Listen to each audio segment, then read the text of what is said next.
تعطیل کا شکار ہے، ابھی معطل ہے، یہ کہا جا سکتا ہے؟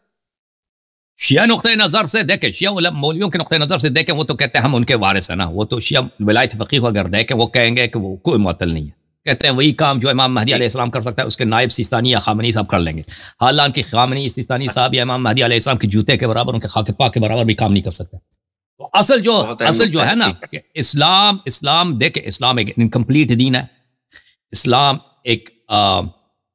اسلام کوئی انصاف فراہم نہیں کر سکتا، اسلام آپ کی سماجی مشکلات کو حل نہیں کر سکتا، اسلام آپ کو ترقی نہیں دلا سکتا اس وقت تک کہ اسلام کے لیڈرشپ کے مقام پر رسول صلی اللہ علیہ وآلہ وسلم کا اصلی وارث امام مہدی علیہ السلام نہ ہو۔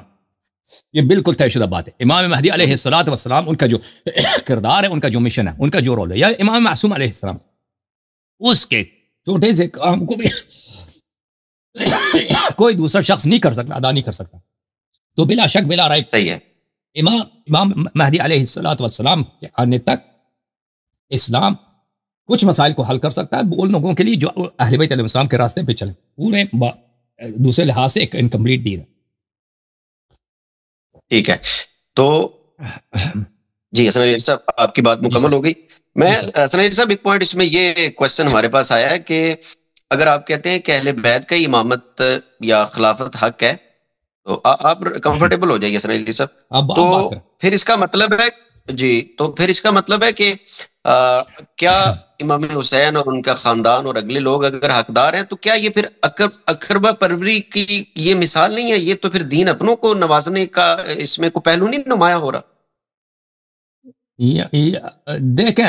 رسول صلی اللہ علیہ وآلہ وسلم نے ہدایت کے لیے اپنوں کو دور کیا اور جو لوگ دور تھے ان کو قریب کیا۔ یا دیکھیں حکومت، دیکھیں صرف یہ ہے کہ امامت اس شخص کو ملے گا جو معصوم ہے، جو لوگوں پہ ظلم نہیں کرے گا۔ باقیہ سب جو جتنے انسان ہیں وہ غیر معصوم ہیں، وہ دوسروں پہ ظلم کر سکتے ہیں، خطا کر سکتے ہیں۔ لیڈر جب خطا کرتا ہے، لیڈر سے جب کوئی کوتاہی ہوتی ہے تو اس کے کوتاہی سے دیکھیں، مثلا ایک لیڈر تھا، ہٹلر نے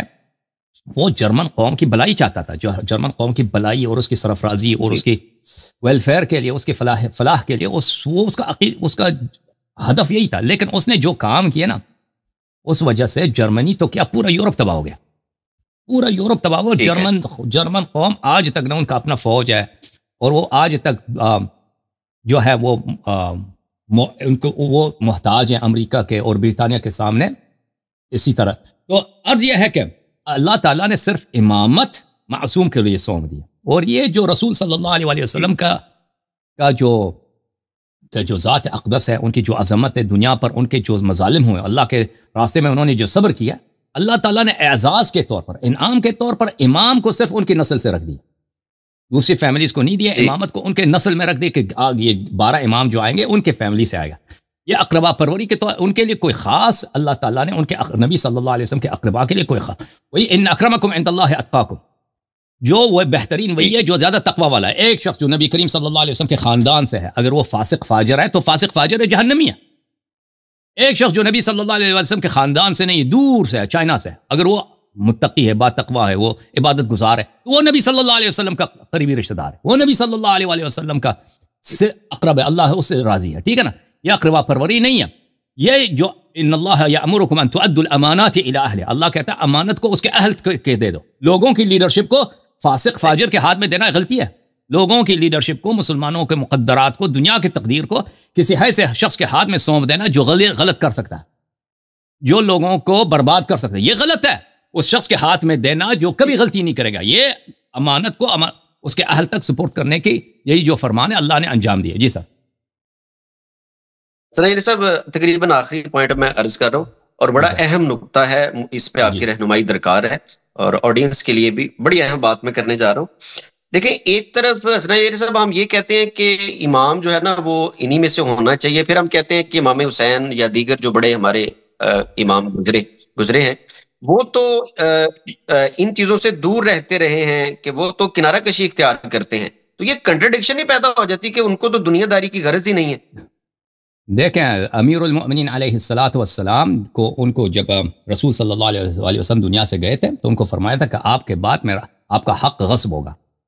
اور آپ سے لوگ دشمنی کریں گے، اور آپ کو ساتھی نہیں ملیں گے، تو آپ جو ہے میرے بعد قیام نہیں کریں گے، اور ان کو یہی فرمایا تھا کہ میرے اہل بیت ہمیشہ مظلوم رہیں گے جب تک امام مہدی علیہ السلام نہیں آتے۔ امام مہدی علیہ السلام کے آنے تک اہل بیت علیہ السلام کی حکومت نہیں بنے گی، انہوں نے فرمایا تھا۔ تو اہل بیت علیہ السلام کو بخوبی پتہ تھا، اس طرح نہیں تھا کہ وہ حکومت کے حقدار نہیں ہے، حکومت کے وہ مائل نہیں تھے، یہ حکومت ایک دنیائی عہدہ ہے، اس کی طرف وہ عاشق نہیں تھے جیسے دوسرے لوگ اس کے عاشق ہوتے ہیں، اس حکومت تک پہنچنے کے لیے ہر کام کرتے ہیں۔ اہل بیت طاہرین علیہم الصلاۃ والسلام اگر حکومت اگر وہ ہاتھ میں لیتے بھی ہیں، وہ ایک فریضے کے طور پر، تاکہ دنیا میں عدل و انصاف کا اقامہ ہو۔ امیر المؤمنین علیہ الصلاۃ والسلام کا ایک خطبہ ہے نہج البلاغہ میں کہ انہوں نے عبداللہ ابن عباس، وہ ایک جگہ بیٹھے نا، اپنے جوتے کو وہ سی رہے تھے، امیر المؤمنین علیہ السلام اپنے جوتا جو ہے، چپل جو ہے، اس کی مرمت کر رہے تھے۔ عبداللہ ابن عباس آئے تو فرمایا کہ اے عبداللہ ابن عباس بتاؤ اس جوتے کی کیا قیمت ہے؟ عبداللہ ابن عباس نے دیکھا کہ یہ جوتا اتنا پٹ چکا ہے، پھر مولا نے دوبارہ اس کو پٹی لگا دیا، پھر پڑ گیا، پھر پٹی لگا دی، وہ بالکل فرمایا کہ عبداللہ نے عرض کیا کہ اس جوتے کی کوئی قیمت ہی نہیں، یہ جوتا بالکل کام سے گزرا، اتنی پٹی لگی ہے کہ فرمایا عبداللہ ابن عباس دیکھو یہ حکومت جو ہے نا، اس جوتے سے میرے آنکھوں میں، یہ جوتا جس کی کوئی قیمت ہی نہیں ہے، جس کے پہ اتنی پٹیاں لگی ہیں، اس سے میرے نزدیک زیادہ یہ ذلیل چیز ہے۔ پھر فرمایا کہ اگر یہ نہ ہوتا کہ اللہ تعالیٰ نے مجھ سے عہد لیا تھا کہ تم مظلوم کی حمایت کرنا، ظالم سے لے کے مظلوم کی حمایت کر دینا اور لوگوں کو ہدایت کرنا تیری ذمہ داری، تو میں کبھی حکومت کی طرف نہ آتا،